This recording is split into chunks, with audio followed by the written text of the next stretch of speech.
Hello guys, Interstellar, Inception, Tenet ఇలాంటి mind bending మూవీస్ని మనం అర్థం చేసుకోవాలంటే కొంచెం కష్టమే. అసలు ఏముంటుంది మూవీస్లో? ఎందుకు వీటిని అర్థం చేసుకోవడం అంత ఈజీ కాదు? ఎందుకంటే ఈ మూవీస్లో మనకు అర్థం కాని సైంటిఫిక్ థియరీస్ ఎన్నో ఉంటాయి. Like time dilation, time reversal, Einstein theory of relativity, ఇలాంటి సైంటిఫిక్ థియరీస్ ఎన్నో యూజ్ చేసి ఈ మూవీస్ తీస్తారు. అందుకే మనకు అంత ఈజీగా ఈ మూవీస్ అర్థం కావు.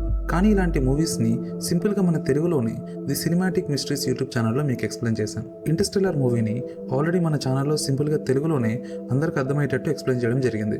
అందులో మీకు black hole, worm hole, Einstein theory of relativity, fourth dimension అంటే ఏంటి, ఇలాంటి థియరీస్ ఎన్నో ఇంటర్స్టెల్లార్ ఎక్స్ప్లెయిన్ ఇన్ తెలుగు వీడియోలో మీకు ఎక్స్ప్లెయిన్ చేశాను. మీకు ఇలాంటి సైంటిఫిక్ మూవీస్ గురించి తెలుసుకోవడం ఇంట్రెస్ట్ ఉంటే ప్లీజ్ మీరు నా ఛానల్ని సబ్స్క్రైబ్ చేసుకోండి.